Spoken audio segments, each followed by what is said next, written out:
Welcome back to Ranjit Sona YouTube channel. ಇವತ್ ನಾವು ಮಂತ್ರಾಲಯದಿಂದ ಹೊರಡೋ ಸಮಯ, ಅದಕ್ಕಿಂತ ಮುಂಚೆ ನಾವು ರೂಮ್ ನ ಚೆಕ್ಔಟ್ ಮಾಡ್ತಾ ಇದೀವಿ. ಅದಕ್ಕೋಸ್ಕರನೇ ಬೆಳಗ್ಗೆ ಬೇಗನೆ ಎದ್ದು 5:30ಗೆ ಎದ್ಬಿಟ್ಟು ನಾವು ರೆಡಿ ಆಗ್ತಾ ಇದ್ವಿ. ಯಾಕಂದ್ರೆ ಪ್ಯಾಕಿಂಗ್ ಆಗಿರ್ಲಿಲ್ಲ, ಇನ್ನು ಪ್ಯಾಕ್ ಮಾಡ್ಕೋಬೇಕಾಗಿತ್ತು. ಸೊ ಹಾಗಾಗಿ ರೆಡಿ ಆಗ್ತಾ ಇದೀವಿ ಬೇಗ ಬೇಗ. ನೋಡಿ ಗಂಡ್ ಮಕ್ಳು ಜೀವನ ಹೆಂಗಿದೆ ಅಂತ ಅಂದ್ಬಿಟ್ಟು. ಸೊ ಇನ್ನು ಮೇಕಪ್ ಮಾಡ್ಕೊಳ್ತಾನೆ ಇದ್ದಾಳೆ, ಟೈಮ್ ಆಗೋಯ್ತು ಆಲ್ರೆಡಿ. ಸೊ ಅವಳೆಂತೂ ಪ್ಯಾಕಪ್ ಮಾಡಲ್ಲ ಅಂತ ನಾನೇ ಪ್ಯಾಕಿಂಗ್ ಮಾಡ್ಕೊಳ್ತಾ ಇದ್ದೀನಿ. ಹಾಗೇನಿಲ್ಲ, ವಿಡಿಯೋಗೋಸ್ಕರ ಫೋರ್ಸ್ ಕೊಡ್ತಿರೋದಷ್ಟೇ. ಕೊನೆಗೆ ನಾನೇ ಅಲ್ಲಿ ಪ್ಯಾಕ್ ಮಾಡಿದ್ದು ರೆಡಿ ಬೇಗ ಬೇಗ ಆಗಿ. ಅದಕ್ಕೋಸ್ಕರನೇ 5:30ಗೆ ಎದ್ದಿದ್ದು ನಾನು. ಓ ಹೌದೌದು, ನಾವೇನು 10 ಗಂಟೆಗೆ ಎದ್ದಂಗೆ ಮಾತಾಡ್ತಿದ್ರ? ನಾವು 5:30ಗೆ ನಾವು ಎದ್ದಿದ್ದು, ನಾವು ರೆಡಿ ಆಗಿದ್ದು ಆಯ್ತಾ. ಸೊ ಪ್ಯಾಕಿಂಗ್ ಎಲ್ಲ ನಾನೇ ಮಾಡಿರೋದು, ವಿಡಿಯೋ ಇದೆ, ಪ್ರೂಫ್ ತೋರಿಸ್ತೀನಿ ಆಮೇಲೆ. ಸೊ ನೋಡಿ ಇದು ಫೈನಲ್ ಲುಕ್ ನಮ್ಮ ರೂಮ್. ಸೊ ಚೆಕ್ಔಟ್ ಆಗಿ ಬರ್ಬೇಕಾದ್ರೆ ಯಾಕಪ್ಪ ರೆಡಿ ಆಗ್ತಿದೀವಿ ಅಂದ್ರೆ, ನಾವ್ ಇವತ್ತು ರೂಮ್ ಚೆಕ್ಔಟ್ ಮಾಡ್ಬಿಟ್ಟು ಪಂಚಮುಖಿ ದೇವಸ್ಥಾನಕ್ಕೆ ಹೋಗ್ಬೇಕು. ಅದು ನೋಡಿರ್ಲಿಲ್ಲ, ಹಾಗೆ ಪ್ರಸಾದ ತಗೊಂಡಿಲ್ಲ, ಇನ್ನು ತಗೊಳ್ಳೋಣ ಅಂತಂದು ಬೇಗ ಬೇಗ ರೆಡಿ ಆಗ್ಬಿಟ್ಟು ಹೋಗ್ತಾ ಇದೀವಿ. ಫೈನಲ್ ಆಗಿ ನಾವು ಬರುವಾಗ ರೂಮ್ ಹೇಗಿತ್ತು ಅದೇ ತರನೇ ನಾವು ಚೆಕ್ಔಟ್ ಮಾಡುವಾಗ್ಲೂ ಅದೇ ತರನೇ ಮಾಡಿದೀವಿ. ಇಲ್ಲಿ ವೇಟ್ ಮಾಡ್ತಾ ಇದ್ದಾರೆ ನೋಡಿ ಇವರು. ನಾವು ಸ್ಟಾರ್ಟಿಂಗ್ ಅಲ್ಲಿ ಎಷ್ಟು ರೂಮ್ ಹುಡುಕ್ತಾ ಇದ್ವಿ, ನೀವು ಮೊದಲನೇ ವಿಡಿಯೋ ನೋಡ್ಬೋದು ನಮ್ದು ಮಂತ್ರಾಲಯದಲ್ಲಿ ಒಂದು ದಿನ. ಅವತ್ತು ರೂಮ್ ಹುಡ್ಕೋಬೇಕಾದ್ರೆ ಆಂಟಿಗಳು ಬರಲಿಲ್ಲ. ಬಟ್ ಇವತ್ತು ನೋಡಿ ಹೆಂಗ್ ನಿಂತಿದ್ದಾರೆ, ಬಿಕಾಸ್ ಅವರಿಗೆ ನಾವು ಬಿಡೋ ಟೈಮಲ್ಲಿ ಸ್ವಲ್ಪ ಅಮೌಂಟ್ ಕೇಳ್ತಾರೆ, ಅದಕ್ಕೋಸ್ಕರ ವೇಟ್ ಮಾಡ್ತಾ ಇದ್ದಾರೆ. ಫೈನಲ್ ಆಗಿ ಇವ್ರ ಹತ್ರ ಎಲ್ಲ ಸೈನ್ ಮಾಡಿಸ್ಕೊಂಡು ಚೆಕ್ಔಟ್ ಮಾಡ್ಬಿಟ್ಟು ಇವಾಗ ನಾವು ಬೃಂದಾವನ ಗಾರ್ಡನ್ ಕಡೆ ಹೋಗ್ತಾ ಇದೀವಿ. ಬಿಕಾಸ್ ಕೀ ಹ್ಯಾಂಡ್ ಓವರ್ ಮಾಡ್ಬೇಕಲ್ವಾ. ಮೇ ಬಿ ಕೀನಲ್ಲಿ ಆಂಟಿಗಳ ಕೈಲೇ ಕೊಟ್ಟಿರ್ತೀವಾ? ಇಲ್ಲ, ಕೀ ಮತ್ತೆ ಬಿಲ್ ನ ನಾವು ಬಂದು ಇಲ್ಲಿ ಏನೋ ಬಿಲ್ಲಿಂಗ್ ಸೆಕ್ಷನ್ ಅಲ್ಲಿ ಕೊಡಬೇಕು. ಸೊ ಅವಲೇ ನಮ್ಗೆ ಅವರು ಅಡ್ವಾನ್ಸ್ ವಾಪಸ್ ಕೊಡೋದು, ಇಲ್ಲದೆ ಕೊಡಲ್ಲ. ಇವಾಗ ಇಲ್ಲಿ ಮೇನ್ ಬ್ರಾಂಚ್ ಹತ್ರ ಬಂದ್ವಿ ನಾವು. ಯಾಕಪ್ಪ ಅಂತ ಅಂದ್ರೆ ಕೀ ಹ್ಯಾಂಡ್ ಓವರ್ ಮಾಡ್ಬೇಕಿತ್ತಲ್ವಾ, ಹಾಗಾಗಿ ಇಲ್ಲಿ ಎಲ್ಲ ಪ್ರೊಸೆಸ್ ಮುಗಿಸ್ಬಿಟ್ಟು ನಾವು ರಿಟರ್ನ್ ಬರುವಾಗ ನಮಗೆ ಕಾಡಿದೊಂದೇ ಚಿಂತೆ. ಏನಪ್ಪಾ ಅಂತಂದ್ರೆ ನಾವಿನ್ನು ಪಂಚಮುಖಿ ದೇವಸ್ಥಾನಗಳಿಗೆ ಭೇಟಿ ನೀಡಿರ್ಲಿಲ್ಲ, ಅಲ್ಲಿ ಹೋಗ್ಬೇಕಾಗಿತ್ತು. ಬಟ್ ಇಷ್ಟು ದೊಡ್ಡ ಲಗೇಜ್ ಇಟ್ಕೊಂಡು ನಾವೆಲ್ಲಪ್ಪ ಹೋಗೋದು ಅಂತ ಯೋಚನೆ ಮಾಡ್ತಾ ಇದ್ವಿ. ಅವಾಗ ನಮಗೆ ಹೊಳ್ದಿದ್ದೆ ಏನಪ್ಪಾ ಅಂತ ಅಂದ್ರೆ, ಸೊ ಡಿಜಿಟಲ್ ಲಾಕ್ ಅಂತ ಅಂದ್ಬಿಟ್ಟು ಇದು ಹೊಸದಾಗಿ ನಾವು ಲಾಸ್ಟ್ 3 times ಹೋದಾಗ ನಮಗೆ ಗೊತ್ತಿರಲಿಲ್ಲ ಇದು ಐಡಿಯಾ. ಈ ಸತಿ ಅದು ನಮಗೆ ಕಣ್ಣಿಗೆ ಕಾಣಿಸ್ತಿತ್ತು. ಸೊ ಅದನ್ನೇ ಮಾಡೋಣ ಅಂತ ಹೋಗ್ತಾ ಇದೀವಿ ಅಲ್ಲಿ. ಸೊ ಅಲ್ಲಿದ್ದು ಹೇಗೆ ಪ್ರೊಸೆಸ್ ನಡೆಯುತ್ತೆ ಏನಂತ ಒಂದು ಶಾರ್ಟ್ ಅಂಡ್ ಸ್ವೀಟ್ ಆಗಿ ನಿಮ್ಗೆ ಅದನ್ನ ಹೇಳ್ಕೊಂಡು ಕೊಡ್ತಾ ಇದೀವಿ. ಈಸಿ ಇದೆ, ಮ್ಯಾನ್ಯುವಲ್ ಆಗಿ ಯೂಸ್ ಮಾಡ್ಬೋದು ನಾವು. ಅಲ್ಲಿ ಸ್ಟೆಪ್ ಬೈ ಸ್ಟೆಪ್ ನಮಗೆ ಕೊಡುತ್ತೆ ರೂಮ್ ಎಷ್ಟು ಎಲ್ಲ, ಚಿಕ್ಕ ಲಾಕರ್ ಬೇಕಾ, ದೊಡ್ಡ ಲಾಕರ್ ಬೇಕಾ, ಮತ್ತೆ ಎಷ್ಟು ಅಮೌಂಟು ಎಲ್ಲ ಪ್ರತಿಯೊಂದೂ ನಮಗೆ ಡಿಸ್ಪ್ಲೇ ಆಗುತ್ತೆ. ಮೊಬೈಲ್ ಡಿಸ್ಪ್ಲೇದಲ್ಲಿ ಯಾವ ರೀತಿ ಕಾಣಿಸುತ್ತೋ ಅದೇ ಥರ ಕಾಣಿಸುತ್ತೆ. ನಾವು ಫಾಲೋ ಮಾಡ್ಕೊತ ಹೋಗ್ಬೇಕು ಅಷ್ಟೇ, ಅದೇನು ದೊಡ್ಡದೇನಿಲ್ಲ. ಸೊ ಫಸ್ಟ್ ನಿಮಗೆ ಮೊಬೈಲ್ ನಂಬರ್ ಕೇಳುತ್ತೆ, OTP ಕೇಳುತ್ತೆ. ಸೊ ಅದಾದಮೇಲೆ ನೀವು ಇಮೇಲ್ ID ಕನ್ಫರ್ಮೇಷನ್ ಕೇಳ್ತಾರೆ. ಸೊ ಇಮೇಲ್ ID ಕನ್ಫರ್ಮೇಷನ್ ಕೇಳಿದ್ಮೇಲೆ ಅಲ್ಲಿ ನಿಮಗೆ ಸೈಜ್ ತೋರಿಸುತ್ತೆ, ಅಷ್ಟು ಲಾರ್ಜ್ ಆರ್ ಸ್ಮಾಲ್ ಅಂತ. ಸೊ ನಾವು ಅಲ್ಲಿ ನೋಡಿ ಇಲ್ಲಿ ತೋರಿಸ್ತಾ ಇದೆ. ಈ ಕಡೆ ನಮಗೆ ಲೆಫ್ಟ್ ಸೈಡಲ್ಲಿ ಇರೋದು ದೊಡ್ಡದು, ರೈಟ್ ಸೈಡಲ್ಲಿ ಇರೋದು ಚಿಕ್ಕದು. ಸೊ ಅಲ್ಲಿ ಯಾವ್ದು ಬೇಕೋ ಅದನ್ನು ಸೆಲೆಕ್ಟ್ ಮಾಡ್ಕೋಬೇಕು. ಅಂದರೆ ಬೇಸ್ ಆನ್ ನಿಮ್ಮ ಲಗೇಜ್ ಎಷ್ಟು ದೊಡ್ಡದಾಗಿದೆ ಅದ್ರ ಮೇಲೆ ಡಿಪೆಂಡ್ ಮಾಡ್ಕೊಳ್ಳಿ. ಸಣ್ಣ ಬ್ಯಾಗ್ ಇತ್ತು ಅಂತಂದರೆ ಚಿಕ್ಕ ತಗೊಳ್ಳಿ. ಸೊ ದೊಡ್ಡ ಬ್ಯಾಗ್ ಇತ್ತು ಅಂತಂದರೆ ದೊಡ್ಡದನ್ನ ತಗೊಳ್ಳಿ. ಆಮೇಲೆ ಅವರ್ಸ್ ಕೇಳುತ್ತೆ ನಿಮಗೆ ಎಷ್ಟು ಅವರಿಗೆ ಬೇಕು ಲಾಕರ್ ಅಂತ. ಮೀನ್ಸ್ 3 hours, 6 hours, 12 hours ಅಂತ ಇದೆ. ಸೊ ಅದ್ರಲ್ಲಿ ನಿಮ್ಗೆ ಯಾವ್ದು ಅವರ್ಸ್ ಬೇಕಾದಂತ ಸೆಲೆಕ್ಟ್ ಮಾಡ್ಕೋಬಹುದು. ಸೆಲೆಕ್ಟ್ ಮಾಡ್ಕೊಂಡು ಆಟೋಮೆಟಿಕ್ ಡೋರ್ ಓಪನ್ ಆಗುತ್ತೆ ನಂಬರ್ಸ್ ಹತ್ರ. ಆ ನಂಬರ್ ನಮ್ಮ ಲಾಕರ್ ಇಟ್ಬಿಟ್ಟು ಜಸ್ಟ್ ನಾವು ಕ್ಲೋಸ್ ಮಾಡಿದ್ರೆ ಕ್ಲೋಸ್, ಮತ್ತೆ ಓಪನ್ ಮಾಡ್ಬೇಕಂದ್ರೆ ನಾವು ಮತ್ತೆ ಅಲ್ಲೋಗಿ ಓಪನ್ ಮಾಡಬೇಕು. ಅಲ್ಲೂ ನಿಮ್ಗೆ ಆಪ್ಷನ್ಸ್ ತೋರಿಸುತ್ತೆ, ಫುಲ್ಲಿ ಚೆಕ್ಔಟ್ ಇಲ್ಲ ಪಾರ್ಷಿಯಲಿ, ಅಂದ್ರೆ ಜಸ್ಟ್ ಐಟಮ್ ತಗೊಂಡು ಮತ್ತೆ ಇರ್ತೀರಾ ಅಂತ ಅಂದ್ಬಿಟ್ಟು ಅದು ಆಪ್ಷನ್ಸ್ ಇರುತ್ತೆ ಅಲ್ಲಿ. ನೀವು ಹೌದು, ಇದು ಒಂಥರ ನನಗೆ ಸೇಫ್ ಅನಿಸ್ತು. ಎಲ್ಲೋ ನಾವು ಲಗೇಜ್ ಇಟ್ಬಿಟ್ಟು ಅಯ್ಯೋ ಯಾರು ಮುಟ್ತಾರೋ ಏನು ಅಂತಂದು ನಾವು ಟೆನ್ಷನ್ ಅಲ್ಲಿ ಇರೋಕ್ಕಿಂತ ಈ ಡಿಜಿಟಲ್ ಲಾಕ್ ಒಂಥರ ಎಕ್ಸ್ಪೆನ್ಸಿವ್ ಆದ್ರೂ ಕೂಡ ಸ್ವಲ್ಪ ನನಗೆ ವರ್ತ್ ಇಟ್ ಅನಿಸ್ತು. ಬಿಕಾಸ್ ನಮ್ಮ ಲಗೇಜ್ ಸೇಫ್ ಆಗಿರುತ್ತೆ ಅಲ್ವಾ. ಹೌದು, ಸೊ ನಿಜ. ಯಾಕಂತಂದ್ರೆ ಜಾಗದಲ್ಲಿ ಖಾಲಿ ಇದ್ದಾರೆ ಫುಲ್ಲು. ಈಗ ನೋಡಿ, ನಾವು ದೇವಸ್ಥಾನಗಳಿಗೆ ಹೋಗ್ತೀವಿ ಅಂದ್ರೆ ಗೋಲ್ಡ್ ತಗೊಂಡು ಹೋಗಿರ್ತೀವಿ, ಅದನ್ನ ನಾವು ಲಗೇಜ್ ಅಲ್ಲೇ ಇಟ್ಟಿರಬೇಕು. ನಮಗೆ ಸೇಫ್ ಆಪ್ಷನ್ ಅಂತ ಅಂದ್ರೆ ಡಿಜಿಟಲ್ ಲಾಕ್. ಯಾರ್ಯಾರು ಮಂತ್ರಾಲಯಕ್ಕೆ ಹೋಗ್ಬೇಕು ಅಂತ ಅನ್ಕೊಂಡಿದ್ದೀರೋ ಮಸ್ಟ್ ಅಂಡ್ ಶುಡ್ ಯೂಸ್ ಮಾಡ್ಕೊಳ್ಳಿ ಡಿಜಿಟಲ್ ಲಾಕ್ ಅನ್ನ. ಸೊ ಇದು ಲೊಕೇಶನ್ ಅದ್ರದ್ದು ಎಕ್ಸಾಕ್ಟ್ ಆಗಿ ನೀವು ಬೃಂದಾವನ ಗೇಟ್ ಇಂದ ಬಂದ್ರೆ ಇಲ್ಲಿ ಅದು ನಿಮಗೆ ಕಾಣಿಸುತ್ತೆ. ಹೌದು, ಸೊ ಮೇ ಬಿ ಈಗ ಒಂದೇ ಒಂದು ಕಡೆ ಮಾಡಿದ್ದಾರೆ ಅನ್ಸುತ್ತೆ, ಒಂದೇ ಕಡೆ ಇರೋದು. ಸೊ ಸದ್ಯಕ್ಕೆ ಒಂದೇ ಕಡೆ ಇದೆ. ನೆಕ್ಸ್ಟ್ ನೋಡೋಣ ಫ್ಯೂಚರ್ ಏನು ಅಪ್ಡೇಟ್ ಮಾಡುತ್ತೆ ಅಂತ. ಲಗೇಜ್ ನ ಒಂದು ಸೇಫ್ ಜಾಗದಲ್ಲಿ ಇಟ್ವಲ್ಲ ಅನ್ನೋ ಒಂದು ಖುಷಿ ಆಯ್ತು. ಬಟ್ ಇನ್ನೊಂದ್ ಕಡೆ ಏನಪ್ಪಾ ಅಂತ ಅಂದ್ರೆ, ನಾವು ಪ್ರಸಾದ ತಗೊಂಡಿರ್ಲಿಲ್ಲ, ಪರಿಮಳ ಪ್ರಸಾದ. ಇನ್ನು ಅದನ್ನ ತಗೊಳ್ಳೋಣ ಅಂತಂದು ಕೌಂಟರ್ ಹತ್ರ ಹೋದ್ರೆ ಕೌಂಟರ್ ಕ್ಲೋಸ್. ಯಾಕಪ್ಪ ಅಂತ ಅಂದ್ರೆ ಅವತ್ತು ಏಕಾದಶಿ ದಿವಸ ಪರಿಮಳ ಪ್ರಸಾದ ಕೊಡಲ್ವಂತೆ. ನಮಗೆ ಗೊತ್ತೇ ಇಲ್ಲ. ನಮಗೆ ಬಿಫೋರ್ 1 day ನಾವು ಅಲ್ಲೇ ಇದ್ದೀವಿ, ಅಲ್ಲೇ ಟೈಮ್ ಸ್ಪೆಂಡ್ ಮಾಡಿದ್ದೀವಿ. ನಮಗೆ ಗೊತ್ತೇ ಆಗಿಲ್ಲ ನಾಳೆ ಪ್ರಸಾದ ಕೊಡೋದಿಲ್ಲ ಅಂತ. ಹಂಗೇನಾರು ಆಗಿದ್ರೆ ನಾವು ನಿಜವಾಗ್ಲೂ ಎಷ್ಟಾದ್ರೂ ಕ್ಯೂ ನಿಂತಿದ್ರು ವೇಟ್ ಮಾಡಿ ತಗೋತಾ ಇದ್ವಿ. ಅದೊಂದು ಡಿಸಪಾಯಿಂಟ್ ಆಯ್ತು ಈ ಸತಿ ಹೋದಾಗ. ಐ ಹೋಪ್ ನೋಡೋಣ ನೆಕ್ಸ್ಟ್ ಸತಿ ಹೋದಾಗ ಫಸ್ಟ್ ಅದೇ ಕೆಲಸ ಮಾಡ್ತೀವಿ.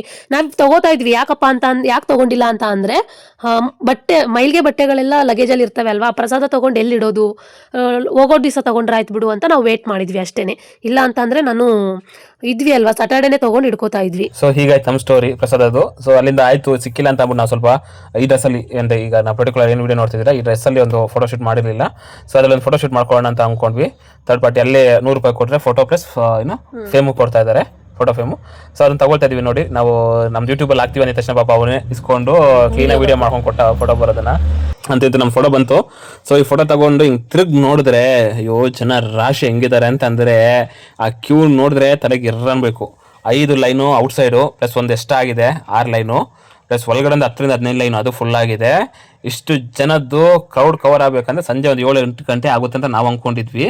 ಬಟ್ ಏನು ಅಂತಂದರೆ ನಾವು ಪಂಚಮುಖಿ ಆಶ್ರಮ 5 ದೇವಸ್ಥಾನಗಳು ನೋಡಿಕೊಂಡು ಬರೋ ಅಷ್ಟೊತ್ತಿಗೆ ಸೊ ಕ್ಯೂ ಖಾಲಿ ಆಗೋಗ್ಬಿಟ್ಟಿತ್ತು. ಸೊ ಅದನ್ನ ಮುಂದೆ ಹೇಳ್ತೀನಿ ಮತ್ತೆ ಇನ್ನೊಂದ್ಸತಿ ದರ್ಶನಕ್ಕೆ ಹೋಗಿದ್ದು ನಾವು.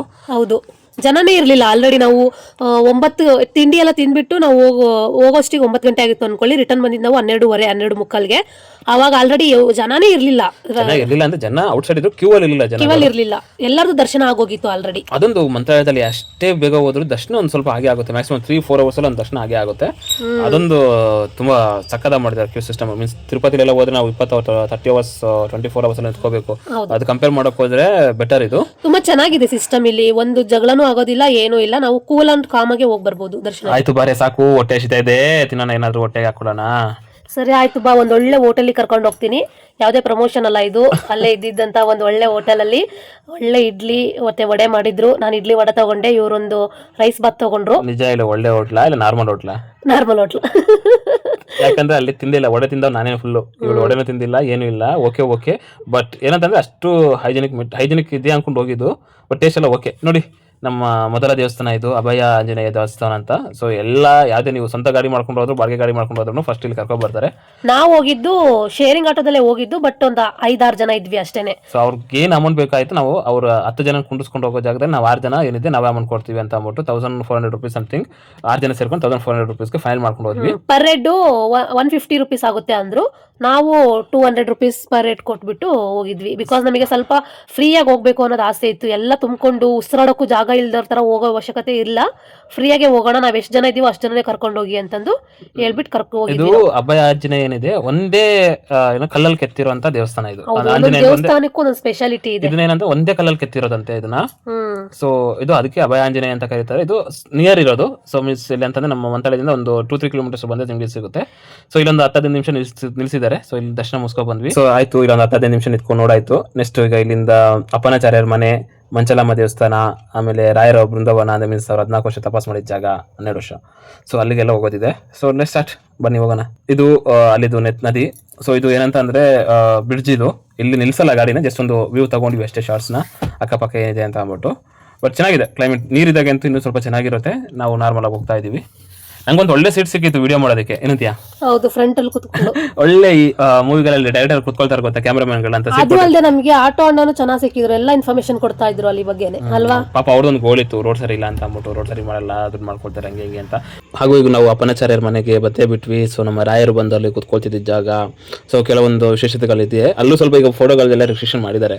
ನಾವು ಲಾಸ್ಟ್ ಟೈಮ್ ಹೋದಾಗ ಅದು ಇಷ್ಟೊಂದು ರಿಸ್ಟ್ರಿಕ್ಷನ್ಸ್ ಇರಲಿಲ್ಲ. ಇದೆ ಅಪ್ಪನಾಚಾರ್ಯರ ಮನೆ. ಸೊ ಅಲ್ಲಿ ಅವ್ರು ಕುತ್ಕೊಳ್ತಿದ್ದ ಜಾಗ, ಓಡಾಡಿದ ಜಾಗ, ನಮ್ಮ ರಾಯರು ಓಡಾಡಿದ ಜಾಗ ಅಂತಾನೆ ಹೇಳ್ಬೋದು. ವಿಶ್ರಾಂತಿ ತಗೊಂಡಿದ್ದ ಜಾಗ. ಇಲ್ಲಿ ನಮಗೆ ಆಲ್ಮೋಸ್ಟ್ ರಾಯರು ಹುಟ್ಟಿದ್ದು, ಯಾವ ರೀತಿ ಹುಟ್ಟಿದ್ರು, ಯಾವ ರೀತಿ ಬೆಳೆದ್ರು, ಅದ್ರೆಲ್ಲದ್ರ ಫೋಟೋ ನಿಮಗೆ ಇಲ್ಲಿ ಸಿಗುತ್ತೆ. ಹೌದು. ಸೊ ಇದು ಬಂದ್ಬಿಟ್ಟು ನೆಕ್ಸ್ಟ್ ದೇವಸ್ಥಾನ, ಮೂರನೇ ದೇವಸ್ಥಾನ. ಸೊ ಇದು ಏನಂತಂದ್ರೆ ಉಲ್ಟಾ ಕರ್ಕೊಂಡು ಬಂದಿದ್ದಾರೆ ನಾವು ಹೋಗಿದ್ರಿಂದ. ಸೊ ಮೇಲ್ಕಡೆಯಿಂದ ಮಂಚಲಮ್ಮ ದೇವಸ್ಥಾನ ಹಂಗೆ ಬಂದು ಹಿಂಗೆ ಬರ್ತಾರೆ. ನಮ್ಮ ಸ್ವಲ್ಪ ಇಲ್ಲಿಂದ ಹಿಂಗೆ ಕರ್ಕೊಂಡು ಹೋಗಿದ್ದಾರೆ. ಸೊ ಇದು ಬಂದ್ಬಿಟ್ಟು ಇದು ನಮ್ಮ ರಾಯರು 12 ವರ್ಷ ಬಂದು ತಪಸ್ ಕೂತ್ಕೊಂಡಿದ್ದ ಜಾಗ ಅಂತೆ. ಇದು ಮಂಚಲಮ್ಮ ದೇವಸ್ಥಾನ. ಸೊ ಇಲ್ಲಿ ಏನಂತಂದ್ರೆ ಈ ದೇವಸ್ಥಾನ ಸ್ಪೆಷಲಿಸ್ಟ್ ಏನಂದ್ರೆ ಬೆಲ್ಲ ಮತ್ತೆ ಬಾಳೆಹಣ್ಣ ಮಿಕ್ಸ್ ಮಾಡಿದ್ದಾರೆ. ಮೀನ್ಸ್ ಯಾವುದೇ ರೀತಿಯ ಕಾಂಕ್ರೀಟ್ ಯೂಸ್ ಮಾಡಿಲ್ಲ ಇಲ್ಲಿ ಕಟ್ಟಡಕ್ಕೆ ಕಾಂಕ್ರೀಟ್ ಯೂಸ್ ಮಾಡಿಲ್ಲ. ಬೆಲ್ಲ ಮತ್ತೆ ಬಾಳೆಹಣ್ಣ ಮಿಕ್ಸ್ ಮಾಡ್ಬಿಟ್ಟು ಕಟ್ಟಿರೋಂಥ ದೇವಸ್ಥಾನ. ಸೊ ಇದ್ರ ಪಕ್ಕ ನಾಗಬನ ಇದೆ, ಅಲ್ಲಿಗೆ ಯಾರು ಹೋಗಲ್ಲ. ಸೊ ಇದು ನೋಡಿ, ಅದಕ್ಕೂ ಸ್ವಲ್ಪ ಹೋಗಿ ಬನ್ನಿ. ಸೊ ನಾಗಬನ ಇದೆ, ಅಲ್ಲಿಗೂ ಕೈ ಮುಕ್ಕೋ ಬರೋದೆಲ್ಲ ಮಾಡಿ. ಸೊ ಒಳ್ಳೇದಾಗುತ್ತೆ. ಸೊ ನಾವು ಅಲ್ಲಿಗೆ ಹೋಗಿದ್ವಿ. ಸೊ ನೆಕ್ಸ್ಟ್ ಪಂಚಮುಖಿ ಆಂಜನೇಯ ದೇವಸ್ಥಾನಕ್ಕೆ ಹೋಗ್ಬೇಕು. ಅದಕ್ಕಿಂತ ಮುಂಚೆ ಟ್ರಾವೆಲ್ ಮಾಡಿ ನಮಗೆ ಸಾಕಾಗೋಯ್ತು. ಅದಕ್ಕೋಸ್ಕರ ಸ್ವಲ್ಪ ಬಾಡಿ ಕೂಲ್ ಆಗಿ ಇಟ್ಕೊಳ್ಳೋಣ ಅಂತಂದು ಎಲ್ಲಿಗೆ ಬಂದಿದೀವಿ. ಕಬ್ಬಿನಲ್ಲಿ ಹಾಟ್ ಇದು ರೀ ಹೀಟು ಕೂಲ್ ಅಂತ ಯಾರು ಹೇಳಿದ್ ನಿಮ್ಗೆ? Googly film dialogue. ಯಶೋ ನೋಡಿ. ಆಯ್ತು, ಇವ್ ನೋಡಿ ಈ ತರ ಏನಂತಂದ್ರೆ ಅದು ಫೋಟೋ ವಿಡಿಯೋ ಮಾಡಂಗಿಲ್ಲ ಅಂತಂದ್ರೆ ಇರೋ ನಾನು ಇನ್ನೂ ಸೇರಿಸಿ ವಿಡಿಯೋ ಮಾಡ್ತೀನಿ ಅಂತ ಅಂದ್ಬಿಟ್ಟು ಅವ್ನಿಗೆ ಇದು ಮಾಡಿ ಫೋಟೋ ತಗೊಂಡ್ವಿ. ಸೊ ಅಲ್ಲಿಂದ ಡೈರೆಕ್ಟ್ ಆಗಿ ಪಂಚಮುಖಿ ದೇವಸ್ಥಾನ ದರ್ಶನಕ್ಕೆ. ಇಲ್ಲೂ ಸ್ವಲ್ಪ ಬಿಸ್ನೆಸ್ ಸ್ಟಾರ್ಟ್ ಆಗಿ ಹೋಗ್ಬಿಟ್ಟಿದೆ. ಸೊ 100 ರೂಪಾಯಿ ಟಿಕೆಟ್ ತಗೊಳ್ಳಿ, ಡೈರೆಕ್ಟ್ ಹೋಗ್ಬಿಡ್ತೀವಿ ಅಂತ ಹೇಳ್ತಾರೆ. ದಯವಿಟ್ಟು ಹೋಗ್ಬಿಡಿ. ಸೊ ನೀವು ನಾರ್ಮಲ್ ಧರ್ಮದರ್ಶನದಲ್ಲಿ ಹೋದ್ರು ನಿಮಗೆ ವಿತಿನ್ 30 minutes ಅಲ್ಲಿ ದರ್ಶನ ಆಗುತ್ತೆ ಏನೇ ಆದ್ರೂ. ಏನಂತೀಯ? ಹೌದು, ಸುಮ್ಮನೆ 100 ರೂಪಾಯಿ ಕೊಟ್ಬಿಟ್ಟು ಡೈರೆಕ್ಟಾಗಿ ಹೋಗಿ 5 ಸೆಕೆಂಡು ಇರಲ್ಲ, ನಾವು 5 ನಿಮಿಷ ಅಲ್ಲ 5 ಸೆಕೆಂಡು ಇರೋದಿಲ್ಲ. ಅದರಿಂದ ಅದ್ರ ಬದಲು ಇಲ್ಲಿ ಲೈನಲ್ಲಿ ಹೋಗೋದೇ ಬೆಟರ್ ಅನ್ಕೋತೀನಿ. ಯಾಕಂದ್ರೆ ದೇವಸ್ಥಾನ ಸುತ್ತೋರ್ದು ಹೋಗ್ಬೋದು ನಾವು ಆರಾಮಾಗಿ. ಯಾಕಂತ ಅರ್ಧ ಸ್ವಲ್ಪ ನೀವು ಆಟೋದಲ್ಲಿ ಹೋಗೋರು ಅವರೇ ಹೇಳ್ತಾರೆ ನಿಮಗೆ ದರ್ಶನ ಲೇಟ್ ಆಗುತ್ತೆ, ನೀವು ಇದ್ರಲ್ಲಿ ಹೋಗಿ ಅಂತ ಅಂದ್ಬಿಟ್ಟು 100 ರೂಪಾಯಿ ಟಿಕೆಟ್ ಅದನ್ನೆಲ್ಲ ಮಾಡಕ್ ಹೋಗ್ಬೇಡಿ. ಆರಾಮಾಗಿ ಕ್ಯೂವಲ್ಲಿ ಬನ್ನಿ, ಆರಾಮಾಗಿ ನೀವೇನು ಹೋಗ್ಬೇಕಂತೆಲ್ಲ ನಿಮ್ಮ ಹಿಂದೆ ಇರೋರು ನಿಮ್ಮ ಕರ್ಕೊಂಡೋಗಿ ದೇವ್ರ ಮುಂದೆ ನಿಲ್ಲಿಸ್ತಾರೆ. ಇಲ್ಲೂ ತಾಯ್ತಾ ಮಾಡ್ತಾ ಇರ್ತಾರೆ, ಬೇಕಾದ್ರೆ ನೀವು ತಗೋಬಹುದು. ಚಿಕ್ಕ ಮಕ್ಕಳಿಗೆಲ್ಲ ಭಯ ಪಡ್ತಾರೆ ಅನ್ನೋದಕ್ಕೆ. ಹೌದು. ಸೊ ನಾವು ದರ್ಶನ ಮುಗಿಸ್ಕೊಂಡು ಆಚೆ ಬರ್ತಾ ಇದೀವಿ ಈಗ. ಸೊ ಅಲ್ಲಿ ಒಳಗಡೆ ಕ್ಯಾಮ್ರಾ ಅಲೋಡ್ ಇಲ್ಲ. ಸೊ ಅದಾಯ್ತು. ಸೊ ಕ್ಯಾಮ್ರಾ ದರ್ಶನ ಮುಗಿಸ್ಕೊಂಡು ಬಂದ್ವಿ. ಇಲ್ಲಿಂದ ನಾವು ಮತ್ತೆ ರಾಯರ ದರ್ಶನಕ್ಕೆ ಬಂದ್ವಿ, 3ನೇ ಸತಿ ದರ್ಶನಕ್ಕೆ. ಅವಾಗಲೇ ಹೇಳಿದ್ವಿ ಅಲ್ವಾ, ದರ್ಶನ ಮುಗ್ದಾದ್ಮೇಲೆ ನಾವು ಮತ್ತೆ ಲಗೇಜ್ನ ಪಿಕಪ್ ಮಾಡ್ಕೊಳಕ್ ಹೋದ್ವಿ. ಬಿಕಾಸ್ ನಮಗೆ ಇನ್ನೊಂದು 1/2 ಅವರ್ ಅಷ್ಟೇ ಟೈಮ್ ಇತ್ತು ನಾವು ಬುಕ್ ಮಾಡಿದ ಬಸ್ಸಿಗೆ. ಅದಕ್ಕೆ ಬೇಗ ಬೇಗ ಬಂದ್ರೆ ಇಲ್ಲಿ ಪಜಿತ್ ಏನಪ್ಪಾ ಅಂತ ಅಂದ್ರೆ 5 ಮಿನಿಟ್ಸ್ ಲೇಟ್ ಆಗಿ ಹೋಗ್ಬಿಡ್ತು. 6 ಮಿನಿಟ್ಸ್ ಲೇಟ್ ಆಗಿತ್ತು. ಸೊ ಇಲ್ಲಿ ಆಪಲ್ಲಿ ಮಾಡಕ್ ಹೋದಾಗ ಏನ್ ಮಾಡ್ತಾ ಇತ್ತು, ನೆಕ್ಸ್ಟ್ 180 ರೂಪೀಸ್ ಪೇಮೆಂಟ್ ಮಾಡಿ ಅಂತ ಬರ್ತಾ ಇತ್ತು. ನಾವು ಯಾಕೆ ಮಾಡೋದಂತ ಆಲ್ಮೋಸ್ಟ್ ಮಾಡ್ಬಿಡೋಣ, ನಮ್ಮ ಟೈಮ್ ಆಗೋಯ್ತು ಬಸ್ಗೆ ಅಂತ ಅನ್ಕೊಂಡ್ವಿ. ಅಷ್ಟೊಂದೆಲ್ಲ ನಂಬರ್ ಇತ್ತು. ಸೊ ಆ ನಂಬರ್ ಕಾಲ್ ಮಾಡಿದಾಗ ಕಸ್ಟಮರ್ ಕೇರ್ ಅವರು ಅಂದ್ರು ಈ ಥರ ಏನಾಗಿದೆ ಅಂತ ಅಂದ್ಬಿಟ್ಟು ನಾನು ಇರೋ ವಿಷಯನ ಎಕ್ಸ್ಪ್ಲೇನ್ ಮಾಡಿದೆ. ಎಷ್ಟು 5 ಮಿನಿಟ್ಸ್ ಜಾಸ್ತಿ ಆಗಿದೆ, ಈಗ ಅದು ಎಷ್ಟು ಪೇಮೆಂಟ್ ಕೇಳ್ತಾ ಇದೆ, ನಂಗೆ ಅಷ್ಟು ಬೇಕಾಗಿಲ್ಲ, ಒಂದು 3 ಅವರ್ಸ್ ದಿನ ಪೇಮೆಂಟ್ ಮಾಡ್ತೀನಿ ಅಂತಂದೆ. ಬಟ್ ಬೇಡ ಅಂತ ಅಂದ್ಬಿಟ್ಟು 0 ಅಮೌಂಟ್ ಏನು ಕಳ್ಸ್ಕೊಂಡಿಲ್ಲ ಅವರು. ಸೊ ಅಲ್ಲಿಂದ ಓಪನ್ ಮಾಡಿದ್ರು. ಸೊ ಅದು ಒಂದು 10-15 ನಿಮಿಷ ಲೇಟಾಗಿ ಬಂದ್ರೆ ಏನು ಎಕ್ಸ್ಟ್ರಾ ಅಮೌಂಟ್ ಇಸ್ಕೊಳ್ಳಲ್ಲ. ಮತ್ತೆ ಒಂದು 1/2 ಅವರ್ 1 ಅವರ್ ಲೇಟ್ ಆಯ್ತು ಅಂದ್ರೆ ಮತ್ತೆ ಎಕ್ಸ್ಟ್ರಾ ಪೇ ಮಾಡ್ಲೇಬೇಕಾಗುತ್ತೆ. ಅದರ ಸಿಚುವೇಶನ್ ಬಂದು ಕಸ್ಟಮರ್ ಕೇರ್ ಕಾಲ್ ಮಾಡಿ ಸಪೋರ್ಟ್ ಚೆನ್ನಾಗಿ ಮಾಡ್ತಾರೆ. ಆಯ್ತು ಬನ್ನಿ, ಇದಾಗಿತ್ತು ನಮ್ಮ 2 ದಿನದ ಮಂತ್ರಾಲಯದ ಟ್ರಿಪ್. ತುಂಬಾ ಎಂಜಾಯ್ ಮಾಡಿದ್ವಿ, ಹ್ಯಾಪಿ ಆಗಿತ್ತು, ಖುಷಿ ಆಯ್ತು. ಮತ್ತೆ ವೇಟ್ ಮಾಡ್ತಾ ಇದ್ದೀನಿ ಮತ್ತೆ ಯಾವಾಗ ಹೋಗೋದು ಅಂತಂದು. ಬಿಕಾಸ್ ನಮಗೆ ಇಲ್ಲಿಗೆ ಬಂದಾಗ ಸಿಗೋಂಥ ನೆಮ್ಮದಿ, ತೃಪ್ತಿ ಇನ್ನ ಯಾವ ಜಾಗದಲ್ಲೂ ಸಿಗಲ್ಲ ಅಂತ ಅನ್ಕೊಂತೀನಿ. ನನ್ಗಂತೂ ಮನಸ್ಫೂರ್ತಿಯಾಗಿ ಒಂದು ವಿಶ್ರಾಂತಿ ಬೇಕು ಅಂತ ಅಂದ್ರೆ ಮಂತ್ರಾಲಯ ಅಂತಾನೆ ಹೇಳ್ತೀನಿ. ಇಲ್ಲಿಗೆ ಬರುವಾಗ ಖುಷಿ ಎಷ್ಟು ಇರುತ್ತೋ ಹೋಗುವಾಗ ಅಷ್ಟೇ ಬೇಜಾರಿರುತ್ತೆ ನನಗಂತೂ. ಯಾಕಂದ್ರೆ ಈ ಪ್ಲೇಸಿಂದ ನನಗೆ ಹೋಗ್ಬೇಕಂತಾನೆ ಅನ್ಸೋದಿಲ್ಲ, ಅದೊಂಥರ ನನಗೆ ತವ್ರ ಮನೆನೇ ಅನಿಸ್ಬಿಟ್ಟಿದೆ. ಸರಿ ಆಯ್ತು ಬನ್ನಿ, ಇನ್ನೇನು ಮಾಡೋಕ್ಕಾಗಲ್ಲ. ರಾಯರಿಗೆ ಇವಾಗ ಹೊರಡ್ತಾ ಇದ್ದೀವಿ, ಬಾಯ್ ಬಾಯ್ ಅಂತಂದು ಹೇಳ್ಬಿಟ್ಟು ನಾವು ಬಸ್ ಬುಕ್ ಮಾಡಿದ್ವಿ ಅಲ್ಲ, ಆ ಪ್ಲೇಸಿಗೆ ಹೋಗ್ತಾ ಇದ್ದೀವಿ. ಇನ್ನೇನು ನಾವು ಹೋಗಿ ನಿಂತ್ಕೊಂಡು 2 ನಿಮಿಷಕ್ಕೆ ಬಸ್ ಬಂತು. ಸ್ಲೀಪಿಂಗ್ ಕೋಚ್ನೇ ನಾವು ಬುಕ್ ಮಾಡಿದ್ವಿ, ಮಾರ್ನಿಂಗ್ ಆದ್ರೂ ಕೂಡ. ಮಾರ್ನಿಂಗ್ ಅಂದರೆ ಆಲ್ರೆಡಿ 2 o'clock ಮಧ್ಯಾಹ್ನ ಫ್ರೀಯಾಗಿರಲಿ ಅಂತಂದು ಸ್ಲೀಪಿಂಗ್ ಕೋಚ್ನ ಬುಕ್ ಮಾಡ್ಕೊಂಡು ಹೋದ್ವಿ. ಇಲ್ಲಿ ಮಧ್ಯದಲ್ಲಿ ಒಂದು ಕಡೆ ಊಟಕ್ಕೆ ನಿಲ್ಲಿಸಿದ್ರು. ಆಲ್ಮೋಸ್ಟ್ 4:15-5 ಗಂಟೆ ಆಗಿತ್ತು. ಅವಾಗ ನಾವು ಊಟ ಮಾಡ್ತಾ ಇದ್ದೀವಿ. ಮಧ್ಯಾಹ್ನ ಅಂತೂ ಏನು ತಿಂದೇ ಇಲ್ಲ, ಅಲ್ಲೂ ಪ್ರಸಾದ ಏನೂ ಇರಲಿಲ್ಲ, ಮತ್ತು ನಾವೇನು ಊಟನೂ ಮಾಡಿರಲಿಲ್ಲ. 4:15ಗೆ ನಾವು ಊಟ ಮಾಡ್ತಾ ಇರೋದು. ಇಲ್ಲಿಂದ ಊಟ ಮಾಡಿಕೊಂಡು ಮತ್ತೆ ಬಸ್ ಹತ್ತಿ ಸ್ವಲ್ಪ ಫ್ರೀಯಾಗಿ ಏನಂತಾರೆ ನಮ್ಮ ಟ್ರಾವೆಲ್ನ ಎಂಜಾಯ್ ಮಾಡ್ಕೊತಾ ಇಬ್ರು ಟೈಮ್ ಸ್ಪೆಂಡ್ ಮಾಡಿ ಹೇಗಿತ್ತು ಏನು ಅಂತಂದು ಟ್ರಾವೆಲ್ ಬಗ್ಗೆನೇ ಮಾತಾಡ್ಕೊತ ಒಳ್ಳೆ ವ್ಯೂ ಕಾಣಿಸ್ತಾ ಇತ್ತು. ಬಿಕಾಸ್ ನಾವು ಅಪ್ಪರಲ್ಲಿ ಬುಕ್ ಮಾಡಿರೋದ್ರಿಂದ ಎಲ್ಲ ಸಕ್ಕತ್ತಾಗಿ ಕಾಣಿಸ್ತಾ ಇತ್ತು ವ್ಯೂ ಮಾತ್ರ. ರೋಡ್ ಸೈಡು ಮಳೆ ಬೇರೆ ಬರ್ತಾ ಇತ್ತು, ಗಾಳಿ, ಅದು ವಾತಾವರಣ ಇಮ್ಯಾಜಿನೇ ಮಾಡ್ಕೊಳಕ್ಕಾಗಲ್ಲ, ತುಂಬ ಸಖತ್ತಾಗಿತ್ತು. ಸಂಜೆ ಆಗ್ತಾ ಆಗ್ತಾ ಸನ್ಸೆಟ್ ಆಗ್ತಾ ಆಗ್ತಾ ತುಂಬ ಚೆನ್ನಾಗಿತ್ತು ವ್ಯೂ ಮಾತ್ರ. ಎಲ್ಲೂ ಸಿಗೋದಿಲ್ಲ ಹೇಳ್ಬೇಕು ಅಂತಂದರೆ ಅಲ್ವಾ. ಈ ರೀತಿ ಸಿಕ್ಕಾಗ ಎಂಜಾಯ್ ಮಾಡಬೇಕು ಆ ಪ್ಲೇಸ್ನಾಗಲಿ, ವಾತಾವರಣನಾಗಲಿ, ಮತ್ತು ನಾವು ಟ್ರಾವೆಲ್ ಮಾಡೋದನ್ನಾಗಲಿ, ಪ್ರತಿಯೊಂದು ನಾವೇನು ಮಾಡ್ತಿರ್ತೀವಲ್ವಾ ಕೆಲಸಗಳನ್ನ, ಅವನ್ನೆಲ್ಲ ನಾವು ಎಂಜಾಯ್ ಮಾಡಬೇಕು. ಈ ಮನ್ಸಿಲ್ದಂಗೆ ಮಾಡ್ತಾ ಇದ್ರೆ ಬೋರಿಂಗ್ ಅನಿಸ್ಬಿಡುತ್ತೆ ಅಲ್ವಾ. ಖುಷಿಯಾಗಿ ನಾವು ಒಂದು ಟ್ರಾವೆಲಿಂಗ್ ಮಾಡಲಿ, ಒಂದು ಕೆಲಸ ಮಾಡಲಿ, ಪ್ರತಿಯೊಂದನ್ನು ಖುಷಿಯಿಂದ ಮಾಡಬೇಕು. ಹಾಗೆ ವಾತಾವರಣ ಚೆನ್ನಾಗಿತ್ತು. ಈ ರೀತಿ ಒಂದು ಕ್ಲಿಪ್ ತಗೊಳ್ಳೋಣ ಹಾರ್ಟ್ ಶೇಪಲ್ಲಿ ಅಂತಂದು ತಗೊಂಡ್ವಿ. ತುಂಬ ಸಖತ್ತಾಗಿ ಬಂತು ಕೂಡ. ಓಕೆ, ಹಾಗೆ ಮಾತಾಡ್ತಾ ನೋಡಿ ಬ್ಯಾಂಗ್ಳೂರಿಗೆ ಬಂದೇ ಬಿಟ್ವಿ. ನಮ್ಮ ಲಗೇಜ್ನ ರಿಸೀವ್ ಮಾಡಿಕೊಂಡು ನಾವು ಹಾಗೆ ಕ್ಯಾಬ್ ಬುಕ್ ಮಾಡಿದ್ವಿ. ಬಿಕಾಸ್ ಆಲ್ರೆಡಿ 12 o'clock ಆಗಿತ್ತು. ಹಾಗಾಗಿ ಬಂದು ನಿಂತಿತ್ತು ಆಲ್ರೆಡಿ ಕ್ಯಾಬಲ್ಲಿ ಹತ್ಕೊಂಡು ನಾವು ನಮ್ಮ ಮನೆ ಕಡೆ ಹೋಗ್ತಾ ಇದೀವಿ. ಆಲ್ಮೋಸ್ಟ್ 12 ಆಗಿತ್ತು ನಾವು ಹೋಗೋಷ್ಟಿಗೆ. ಮನೆಗೆ ಬರೋಷ್ಟಿಗೆ 12:30 ಆಗಿಬಿಟ್ಟಿತ್ತು. ಐ ಹೋಪ್ ನಿಮಗೆ ಈ ವಿಡಿಯೋ ಇಷ್ಟ ಆಗಿದೆ ಅನ್ಕೊಂತೀನಿ. Thank you so much. ತುಂಬ ಸಪೋರ್ಟ್ ಮಾಡ್ತಾ ಇದ್ದೀರಾ ನಮ್ಮ ವೀಡಿಯೋಸ್ಗೆ. ಇದೇ ರೀತಿ ವೀಡಿಯೋಸ್ನ ನೋಡ್ತಾ ಇರಿ ಕೊನೆವರೆಗೂ ನೋಡಿದ್ದಕ್ಕೆ. Thank you for watching. Love you all. Bye bye.